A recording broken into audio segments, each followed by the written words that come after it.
was the final frontier.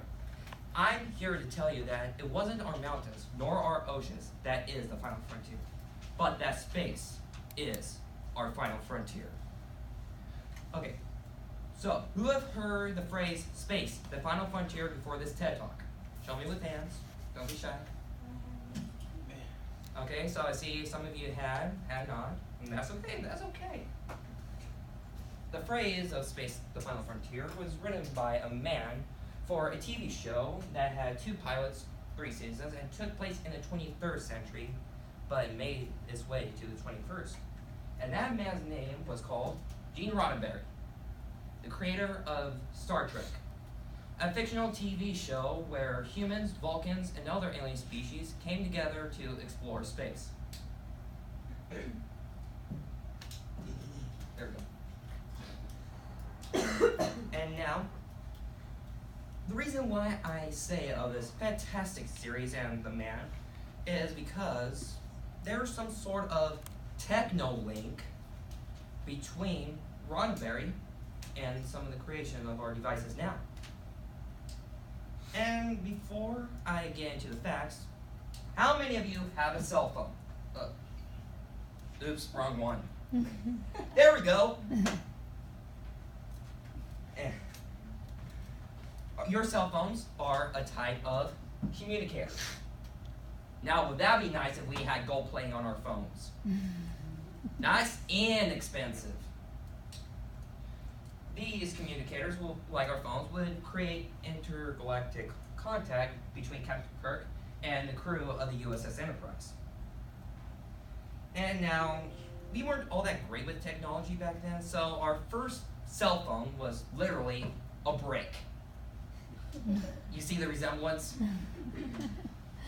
But with time and patience, we were able to turn this brick into an instrument that was only imagined from a mind for a science fiction television show. And now, how would you guys react that I told you that your very own iPads came from Star Trek, The Next Generation?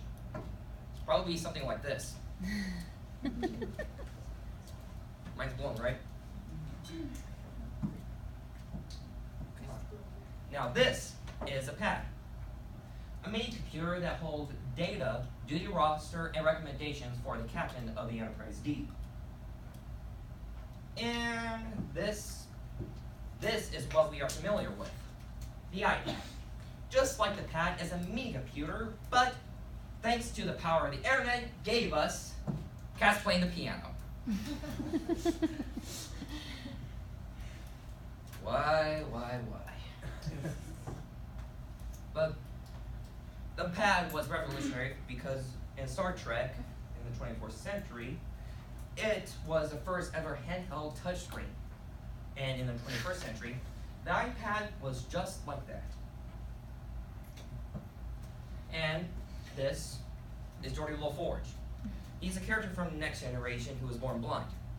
Never had a chance of seeing a rainbow, sunrise, or even a sunset. And as you can see here, he had neurokinetic surgery, which implants at the side of his temples, which, thanks to the power of the visor, able to have him see what we see and other different spectrums of energy and light that the normal human eye never see. And of course, we are close to that visor now today. These are called smart glasses, or e-specs. They have a camera attached to them and send neurological signals to your brain that enable the blind to see. These revolutionary glasses has already helped millions of blind people see their loved ones and their families. And now to warp. This is a warp equation. And basically the idea of warping is creating a bubble around your ship and enables space and time to bend around it so that you can actually go faster. And this was actually one of the theories of what a warp equation will look like in Star Trek. And this is an actual warp equation that's being used by the scientists now at NASA. As you can see, the symbols are very similar between the first one I showed you and the second one. These symbols are actually used in physics today. Even though ours is just a tiny bit different, we are able to break the warp barrier and go faster than what man has ever done before. And of course, NASA, with its new technology, and from the mind of Gene Roddenberry, created a ship design called the IXS Enterprise. Ripping off of Star Trek, huh? And kind of does look like a ripoff, as you can see some similarities between this one and almost every single Star Trek ship named Enterprise ever. And with that, I hope that you all learned something today. And now,